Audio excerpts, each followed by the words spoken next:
Yang saya ingin, selain apa yang saya sampaikan, amalan ini mohon diberikan perhatian lebih banyak. Sederhana, mudah, tapi manfaatnya luar biasa. Amalan itu adalah bersalawat kepada Nabi Muhammad sallallahu alaihi wasallam.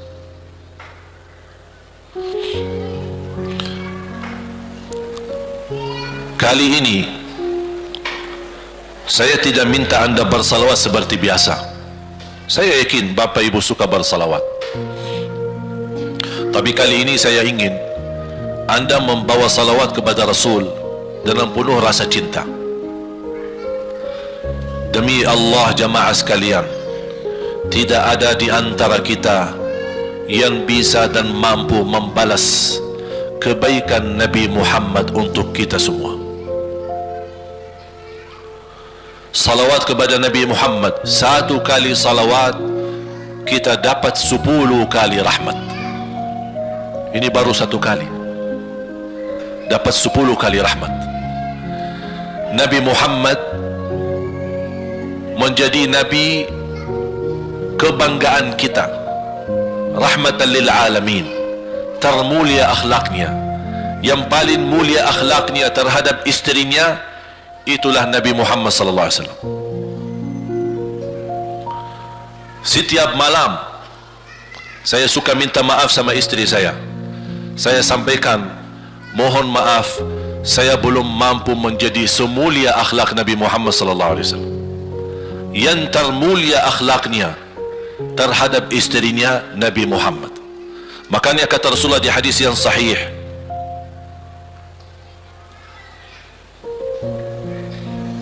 ahsanun nasi akhlaqan ahsanukum li ahli. Yang paling laki-laki yang termulia adalah laki-laki yang termulia akhlaknya terhadap istrinya. Dan Rasul juga bersabda, dan akulah yang termulia terhadap istri-istriku.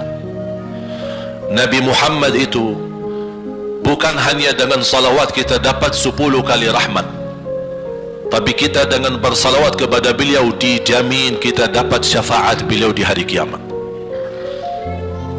Bahasa syafaat yang kita semua sudah tahu, semua berkeinginan mendapatkan syafaat, dan semua berdoa mengharapkan syafaat Nabi Muhammad SAW.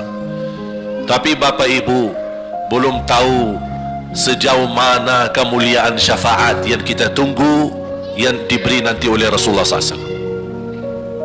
Syafaat Nabi Muhammad SAW adalah langkah yang kita harapkan, bukan hanya umat Islam, bahkan seluruh umat, Yahudi, Nasrani, Buddha, Hindu, seluruh manusia di hari kiamat mengharapkan syafaatnya yang disebut dalam hadis asy-syafa'atul kubra, syafaat yang paling agung yang Allah izinkan Nabi Muhammad untuk diberi kepada seluruh manusia, yang Islam maupun yang tidak Islam.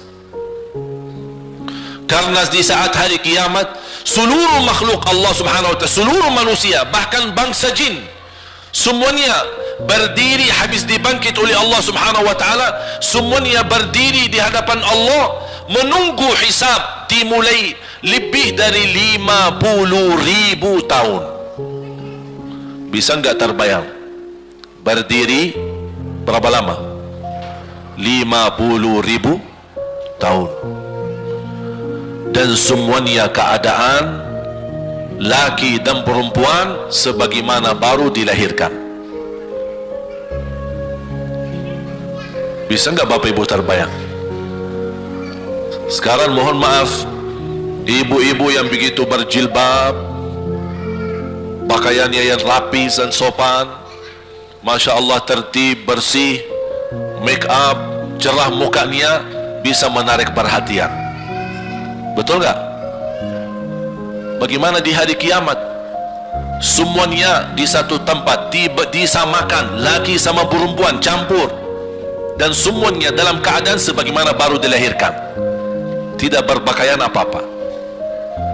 Ketika Rasul menceritakan kepada Siti Aisyah pun kaget. Ya Rasulullah, laki dan perempuan sama-sama. Kefikiran Siti Aisyah kemana? Malu dilihat oleh orang. Apa kata Rasulullah SAW? Wahai Aisyah, di saat itu kesibukan manusia pandang kepada Allah Subhanahu wa ta'ala, menunggu hisab lebih daripada kefikiran yang lain.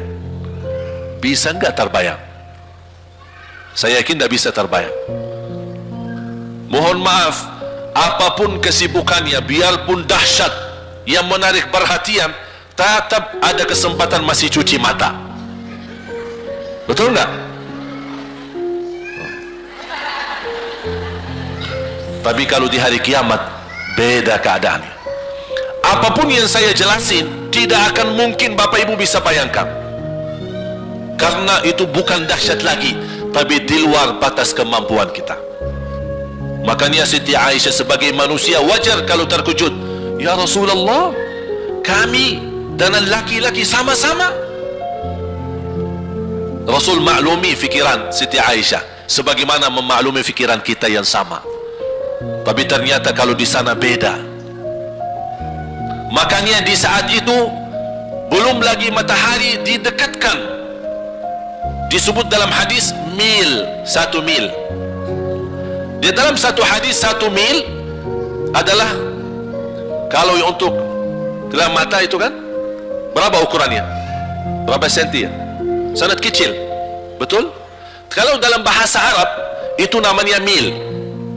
Berarti ukuran nanti di hari kiamat kita berdiri 50.000 tahun dan mataharinya dekat seperti ini.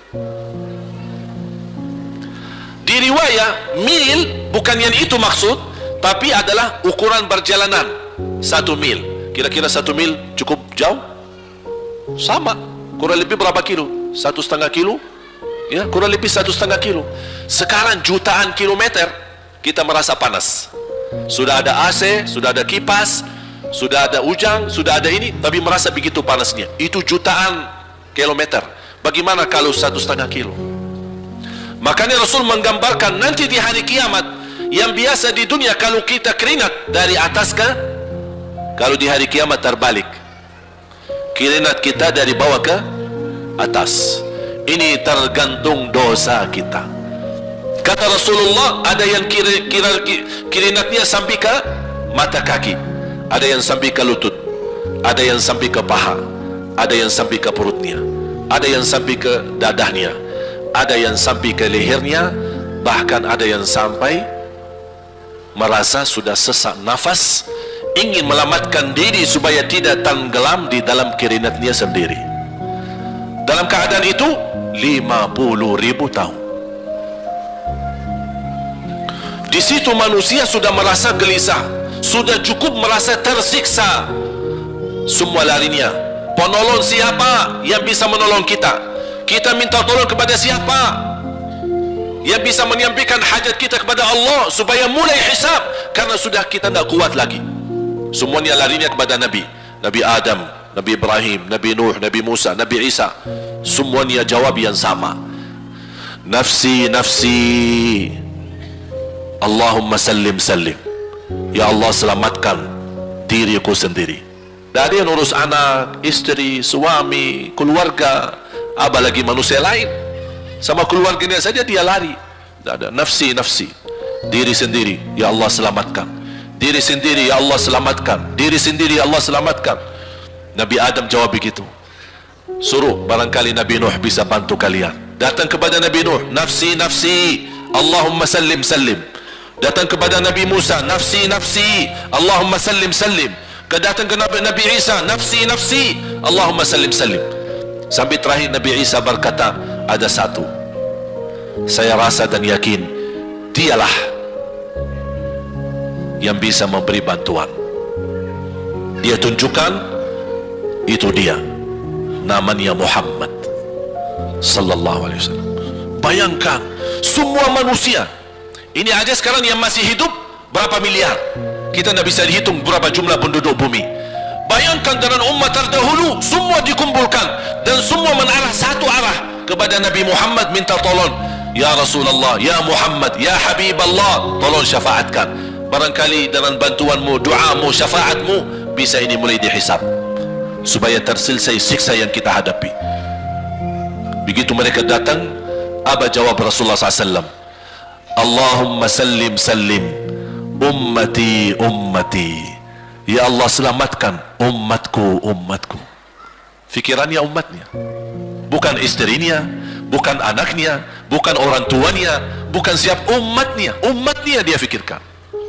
Kemudian dia sujud di hadapan Allah Subhanahu wa ta'ala. Kata Rasulullah, di saat itu aku bersujud, Allah gerakkan lidahku untuk memuji Allah dengan kata-kata pujian yang tidak pernah makhluk pun sebelumnya sebutkan pujian itu. Artinya pujian yang Allah anugerahkan untuk Nabi Muhammad sebelumnya tidak ada satu makhluk pun yang bisa mengucapkan, hanya Nabi Muhammad, dan hanya di saat dia sujud di hadapan Allah di hari kiamat. Allah biarkan beberapa lama, habis itu Allah berkata, ya Muhammad, irfa' ra'sak wasal tu'ta washfa' tushaffa'. Ya Muhammad, angkatlah kepalamu dan silahkan minta apapun, aku berikan. Silahkan beri syafaat kepada siapapun, aku terima syafaatmu. Langsung dia berkata, ya Allah, kasihan manusia, mohon segera dihisab. Baru mulai dihisab, turun kitab-kitab. Ada yang mengambil kitabnya dengan tangan yang kanan, itulah bahagia. Ada yang mengambil kitabnya dengan tangan kiri, dia berusaha sembunyikan tangan kirinya karena dia malu kalau kitabnya diterima dengan tangan kiri. Dia sembunyikan tangannya yang kiri ke belakang, larinya buku amalannya ke belakang dan langsung nempel di tangannya. Tak ada yang bisa lari di hari itu. Semua amalan, buku amalannya dibuka oleh Allah, dan akan Allah mulai menghisabkan kita satu persatu. Tak ada kelompok-kelompok, tak ada bendera, tak ada ormas, tidak ada kelompok, tidak ada pimpinan. Masing-masing benderanya kita apa? Buku amal. Dan Allah manggil kita bernama satu-satu. Ibu, sini, datang. Kata Rasulullah sallallahu alaihi wasallam, yuhasibullahu al-abida laisa bainahu wa bainahu turjuman. Allah akan hisab hamba-hambanya satu demi satu, bersatu-bersatu, dan tidak ada penerjemah. Jadi tidak bagi terjemah, translate. Ya Allah, saya tidak mengerti bahasa Arab, saya tidak mengerti bahasa, ya Allah, gimana ini, saya butuh translate atau beracara supaya bisa bantu saya lulus dari hukum. Tidak ada. Yang hakim Allah, keputusannya Allah, yang menentukan Allah, mahkamah yang dikuasai Allah, hamba di hadapan Allah, saksi semua, tangan saksi, mata saksi, lidah saksi, kaki saksi, buku amal saksi, malaikat saksi. Bagaimana kita mau lari?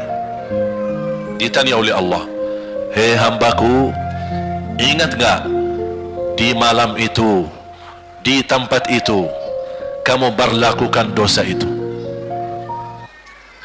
Seorang hamba yang masih memiliki iman, dia merasa dan ingat, dan dia merasa malu, dia tunduk kepalanya.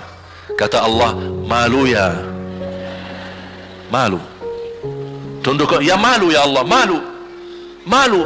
Dan subhanallah, tanda rahmat Allah, ketika Allah bertanya dengan kita, tidak ada orang lain yang bisa lihat. Supaya apa? Supaya hisab kita di antara kita sama Allah tidak terbocor kepada orang lain, supaya tidak malu sama orang lain. Allahu Akbar. Habis kita sudah raku diri, ya Allah, saya ingat dan saya rasa salah dan saya malu. Apa kata Allah? Waktu itu kamu lakukan dosa itu, aku tutupi, aku tutupi. Tak ada yang tahu. Kita lakukan dosa ini udah sekian tahun, ada yang tahu nggak? Tak ada yang tahu, karena kita lakukan di saat sembunyi. Kata Allah, di saat itu kamu lakukan dan kamu tahu itu dosa, tapi aku tutupi supaya kamu jangan menjadi malu di depan keluarga atau di depan sahabat. Aku tutupi. Dan aku sekarang sudah menutupi dosamu di dunia, dan sekarang aku hapuskan dan ampuni dosamu di akhirat. Allahu Akbar. Disitulah terasa anugerah, ampunan Allah yang Maha Kuasa. Dan Allah di saat itu mampu menghukum kita. Dan kalau Allah menghukum kita, Allah tidak pernah menzalimi kita. Justru itu keadilan Allah. Tapi Allah tidak memperlakukan keadilannya, justru yang mendahulukan ampunan dan kasih sayangnya. Habis selesai hisab, harus semua tanpa kecuali lewati neraka Jahannam di atas sirat.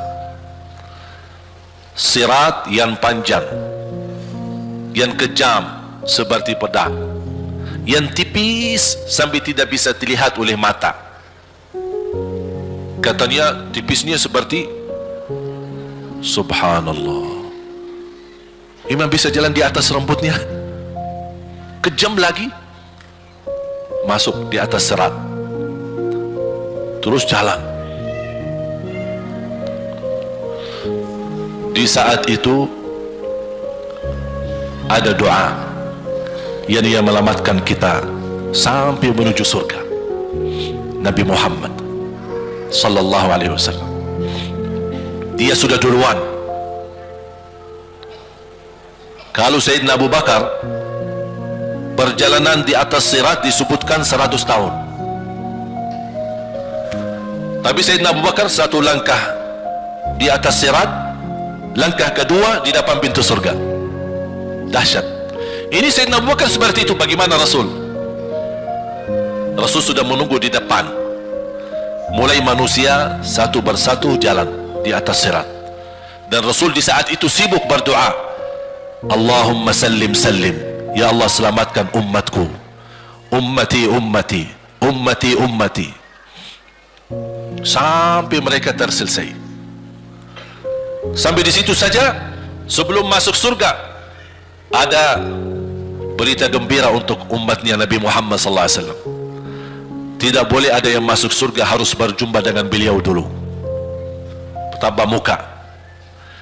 Dan disediain minum yang disebut air Al-Kautsar. Dan di situ banyak gelas. Tinggal kita ambil gelas dan minum. Begitu kita mau ambil gelas dan minum, datang Rasul, jangan, kamu minum langsung dari tanganku sendiri. Barang siapa yang minum dari tanganku tidak akan haus selama-lamanya. Allahu Akbar. Di situ terasa kemuliaan. Begitu kebahagiaan kita bertemu dengan Nabi Muhammad dan bisa langsung minum dari tangan Nabi Muhammad sallallahu alaihi wasallam. Bukan hanya begitu saja, bahkan Nabi Muhammad memegang tangan kita, mengajak kita masuk 8 pintu surga. Ada 8 pintu. Rasul bersabda, 1 pintu luasnya seperti antara langit dan bumi. 1 pintu antara langit dan bumi luasnya. Dan kata Rasulullah, di saat itu akan manusia gesa-gesaan untuk masuk surga. Itu tanda apa? Banyak yang akan masuk. Mudah-mudahan kita terhitung dari yang banyak. Begitu ahli surga masuk, kira-kira Rasul berhenti, ahli surga sudah masuk, sudah aman? Tidak. Rasul balik lagi, keluar dan menuju dari langkah sirat yang pertama, melihat ada enggak, ternyata ada di antara umatnya yang tersisa, yang dosanya terlalu banyak, gesa-gesaan di jalan, merangkak di jalan sampai jatuh di dalam neraka. Rasul mana mereka? Masuk ke neraka. Kata Allah subhanahu wa ta'ala, melihat keadaan Nabi Muhammad SAW, apa yang dibutuhkan lagi? Kata Rasul, ya Allah, saya tidak akan puas masuk surga sampai hamba-hambamu yang ada di neraka, umatku, diselamatkan. Allah subhanahu wa ta'ala mengizinkan Nabi Muhammad keluarkan dari neraka. Dia keluarkan. Sudah cukup ya Nabi Muhammad? Tidak cukup ya Allah, masih ada lagi. Diambil lagi. dikeluarkan, diambil lagi, dikeluarkan. Artinya dari umat Nabi Muhammad yang masih banyak dosanya, yang masih banyak kelewatannya sama Rasulullah, yang tidak pantas memberi kemuliaan kepada Rasulullah SAW, dapat pula syafaatnya Nabi Muhammad. Yang tidak pernah memberi tanda sayang dan cinta kepada Rasul, dapat rasa sayang dan cinta Nabi Muhammad SAW. Sambil kata malaikat Jibril, demi Allah saya melihat Nabi Muhammad mengambil manusia dari neraka Jahannam, diselamatkan dari siksa dan membawa mereka ke surga. Kata malaikat Jibril, sambil aku kira tidak ada lagi yang tersisa di neraka Jahannam, saking banyaknya yang dikeluarkan oleh Rasul. Itu syafaat Rasul sallallahu alaihi wasallam. Oleh karena itu jamaah sekalian, ini yang saya ceritakan. Saya mohon kalau anda lagi bersalawat, ingat itu semua. Nabi Muhammad bukan Nabi yang biasa. Nabi Muhammad adalah Nabi yang penolong kita nanti di hari kiamat. Seandainya kita masuk neraka Jahannam, masih ada harapan kita dapat syafaat Nabi Muhammad SAW.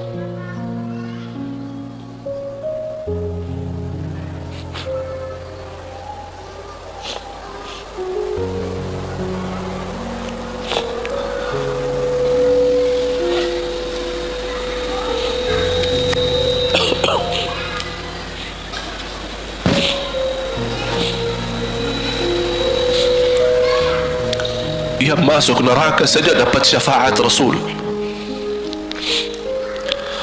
Jadi sejauh mana kita bisa mencintai beliau, sejauh mana kita minat mempelajari kehidupan beliau, sejauh mana kita mengenal sunnah-sunnah beliau. Di zaman ini umat yang paling bodoh terhadap beliau kita, umat Islam. Kita umat Islam banyak hal yang tidak tahu tentang beliau, tidak tahu bagaimana perjuangan beliau, bagaimana doa beliau untuk kita, bagaimana kesedihan beliau kalau ada di antara kita yang kena musibah atau keburukan, apalagi masuk neraka. Siti Aisyah radhiyallahu anha,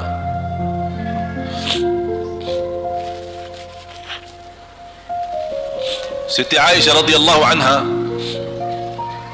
pernah minta sama Rasul doa, ya Rasulullah tolong doakan saya. Rasul mendoakan, Allahumma ighfir li Aisyah ma taqaddama min dhanbiha wa ma ta'akhkhar, ma qaddamat wa ma akharat, wa ma asarrat wa ma a'lanat. Ya Allah, ampunilah dosa-dosa istriku Aisyah, dosa yang lama, dosa yang baru, dosa yang terang-terangan maupun dosa yang tersembunyi. Siti Aisyah menaminkan doa Nabi Muhammad dan menangis dan bangga dan senang. Saking senangnya, saking bahagianya, dia tertawa sambil Rasul melihat Siti Aisyah. Senang wahai Aisyah, apakah kamu senang dengan doaku?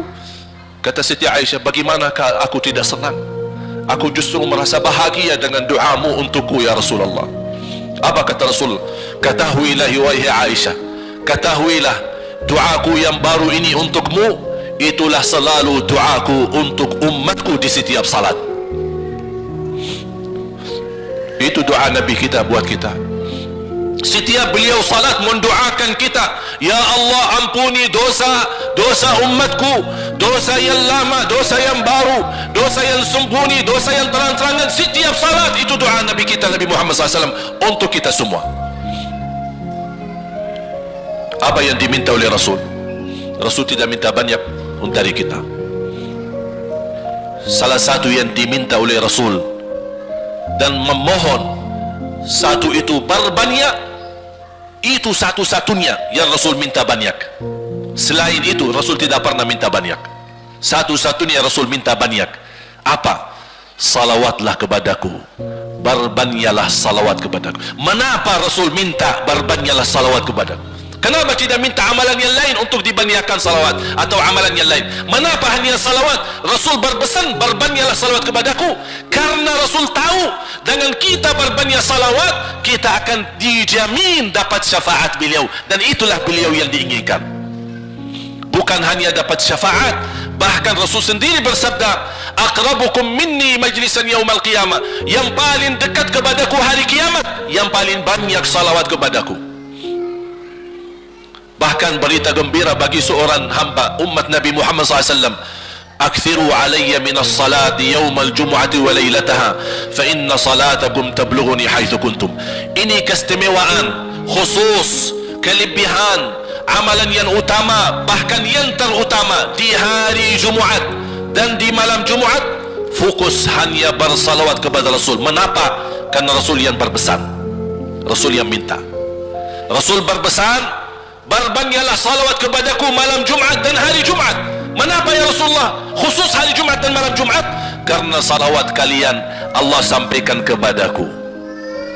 Kata guru saya, barang siapa yang ingin Rasul kenal dengan dia, berbanyaklah salawat kepada beliau, karena langsung nama kita akan sampai. Ya Rasulullah, ini salawat bapa dan ibu dari Bandung, kan sampai. Ada riwayat, ada malaikat khusus tugasnya setiap kita bersalawat dibawa kepada Rasulullah sallallahu alaihi wasallam. Allahu akbar. Bahkan ada orang bertanya kepada guru saya, Syekh Muhammad Ibn Mukhtar Asy-Syanqiti, dan beliau masih hidup. Subhanallah, ketika di salah satu pertanyaan di majlis ta'lim di Masjid Nabawi, ada orang bertanya, mana yang lebih diutamakan di hari Jumat? Banyak baca Quran atau banyak salawat? Kita milih yang mana? Beliau menjawab dengan jelas, dengan tegas, di hari Jumaat dan malam Jumaat lebih utama banyak salawat daripada banyak baca Quran. Mengapa? Karena kata beliau, karena itulah permintaan Rasul sendiri. Berbanyaklah salawat kepadaku di hari Jumaat dan di malam Jumaat. Dan banyak riwayat yang lain. Kalau saya sebutin manfaat, keutamaan salawat kepada Rasul, lebih daripada 100 manfaat. Menghilangkan kesusahan, memberi kemudahan lunasi hutang, menyembuh penyakit, menjamin ampunan dosa, mendapat 10 rahmat, mendapatkan syafaat Rasul, posisi kita semakin mulia. Setiap kali kita salawat semakin naik derajat kita. Barang siapa yang salawat kepadaku 10 kali, dapat 10 kebaikan, dapat 10 rahmat, dihapus 10 kejahatan, dan naik 10 derajat, dan di akhirat dapat syafaatku. Luar biasa. Hadis yang terakhir, Ubay bin Ka'ab radhiyallahu an berkata, ya Rasulullah, aku suka berdoa. Karena salawat, arti salawat adalah doa. Arti salawat, doa. Ya Rasulullah, aku suka berdoa. Berapa dari doaku saya jadikan untukmu? Artinya berapa persen ya? Kalau bahasa kita, berapa persen kira-kira? Kalau misal saya doa 10 menit, berapa menit untuk Rasul, dan yang sisanya buat aku? Contoh, aku kalau berdoa, ya Allah ampuni dosaku, ya Allah murahkan rezeki, sembuhkan penyakit, Allahumma salli ala Muhammad wa ala ali Muhammad. Berarti lebih banyak untuk diri kita, baru untuk Rasul. Sahabat itu ya Rasulullah bertanya, ya Rasulullah, berapa bagian dalam doaku saya jadikan untukmu? Apa kata Rasul? Kata Rasulullah SAW, ma syi'ta wa in zitta fa huwa khairul lak. Ya terserahmu, mau doa bagaimana untukku, ya terserahmu, tapi semakin banyak untukku, semakin banyak manfaatnya untukmu. Apa kata sahabat? Ya Rasulullah, saya akan jadikan separuh doaku hanya salawat kepadamu. Artinya kalau saya doa 10 menit, 5 menit salawat dan 5 menit doa untuk diriku sendiri. Apa kata Rasulullah? Terserahmu, wa in zitta fa huwa khairul lak. Kalau kamu berani tambah, itu jauh lebih baik untukmu. Tawar menawar sama Rasulullah SAW, sampai di ujung hadis beliau berkata, ya Rasulullah, saya janji doaku semuanya untukmu. Artinya apa? Kalau dia angkat tangan berdoa, tidak satu pun minta buat dirinya. Bismillahirrahmanirrahim. Allahumma salli ala Muhammadin wa ala ali Muhammad. Allahumma salli ala Muhammadin wa ala ali Muhammad. Allahumma salli, sampai selesai. Tidak minta ampunan, tidak minta rezeki, tidak minta sehat, tidak minta keturunan, tidak minta apa-apa, hanya fokus dengan salawat. Karena dengan salawat, apa yang kita niatkan terkabul. Saya dapat dari guru saya, nanti saya akan ceritakan bagaimana cara berdoa. Kata sahabat, ya Rasulullah, saya akan jadikan doaku hanya salawat kepadamu. Apa jawab Rasulullah SAW? Idzan taf'al yukfa hammuk wa yughfaru dhanbuk wa tuqda hajatuk. Kalau kamu lakukan hanya doamu hanya salawat kepadaku, akan dihilangkan segala kesusahan, diampuni segala dosa, dan dikabulkan segala hajat. Kata ulama, apa yang diharapkan oleh manusia? Hidup di dunia tanpa susah dan hidup di akhirat tanpa dosa. Betul? Itulah kita dapat dengan salawat kepada Nabi Muhammad SAW. Berdoa, ketika anda berdoa, contohnya seperti ini. Setiap anda berdoa, biasa mulai dengan bismillah dan memuji Allah Subhanahu wa ta'ala. Cukup satu kata memuji Allah dalam segala pujian, alhamdulillahi rabbil alamin. Segala puji bagi Allah. Ini mewakili semua pujian yang lain. Asmaul husna, segala sifat agung, segala kemuliaan diwakili oleh satu kata, alhamdulillahi rabbil alamin. Kata sederhana, kata tidak terlalu panjang, tapi maknanya sangat luas. Oleh karena itu boleh diulangi berkali-kali, alhamdulillahi rabbil alamin, alhamdulillah, sampai benar-benar merasa di hati. Karena ini ucapan mewakili segala pujian yang kita ingin sampaikan kepada Allah. Karena ada pujian yang kita ingat, ada pujian kata-kata yang kita tidak hafal, dan alhamdulillahi rabbil alamin mewakili segala pujian kepada Allah Subhanahu wa ta'ala. Kemudian bersalawat, Allahumma salli ala Muhammadin wa ala ali Muhammad kama sallaita ala Ibrahim wa ala ali Ibrahim innaka Hamidum Majid. Silakan doa, ya Allah, ampunilah dosaku. Allahumma salli ala Muhammadin wa ala ali Muhammad. Ya Allah, sembuhkan penyakitku. Allahumma salli ala Muhammadin wa ala ali Muhammad. Ya Allah, berikan kepada aku anak yang salih salihah. Allahumma salli ala Muhammadin wa ala ali Muhammad. Jadi setiap langkah doa diawali dan diakhiri salawat. Faham?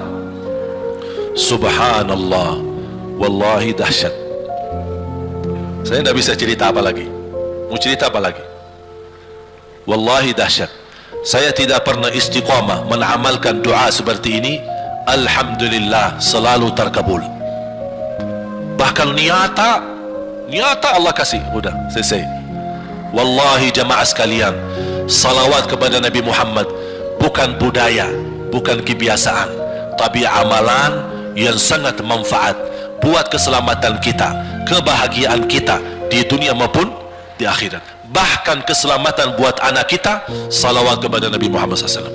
Terakhir, sekali lagi, ketika anda bersalawat, apa yang saya cerita tadi tolong dihadirkan dalam fikiran. Siapa Nabi Muhammad itu? Nabi Muhammad penolong kita di hari kiamat. Nabi Muhammad yang membawa syafaat untuk kita. Nabi Muhammad yang menunggu kita di surga. Nabi Muhammad yang membela kita di saat kita berdiri di hadapan Allah. Nabi Muhammad yang akan membantu mendoakan kita saat jalan di atas sirat. Nabi Muhammad yang mendampingi kita nanti ketika kita minum dari air Al-Kautsar. Nabi Muhammad yang menemani kita masuk ke dalam surga. Nabi Muhammad yang tidak pernah lupa sama kita. Makanya ketika anda bersalawat dan membawa perasaan dan membawa penghayatan ini, insya Allah jemaah sekalian akan terasa, ya Allah, ternyata indahnya salawat kepada Rasul. Karena sudah kontak di hati. Apalagi kalau anda begitu salawat dan salam, Rasul jawab. Rasul jawab kita, Waalaikumsalam ibu. Tapi cuma kita tidak dengar. Dia dengar salawat kita, dia dengar salam kita, tapi kita tidak mendengar jawab beliau. Allahu Akbar. Wallahi kalau bisa kita rasakan, wallahi ibu bapak akan sendiri menangis tanpa merasa. Sendiri, kok tiba-tiba nangis, kok tiba-tiba kok tidak bisa tahan diri. Karena Nabi Muhammad itulah yang semestinya sudah menguasai hati kita, sudah ada di hati kita, sudah mempenuhi rasa cinta di dalam hati kita. Makanya kata Rasulullah, tidak sempurna iman seorang sampai dia mencintaiku lebih dari ibunya, lebih dari bapaknya, lebih dari anaknya, lebih dari hartanya, bahkan lebih dari dirinya sendiri. Baru sempurna imannya. Bagaimana kita bisa mencapai kesempurnaan iman seperti ini? Insya Allah dengan bersalawat, dengan membawa perasaan, membawa kehadiran cerita-cerita yang sama-sama kita belajari, baru akan terasa di dalam hati posisi Nabi Muhammad akan semakin besar, semakin mulia di hati kita. InsyaAllah semakin mulia di hati kita, InsyaAllah akan semakin semangat beribadah, semakin semangat mendekati, semakin semangat mempelajari, dan semakin InsyaAllah menjadi baik di mata Allah, dan InsyaAllah baik di mata manusia. Amin ya Rabbal Alamin.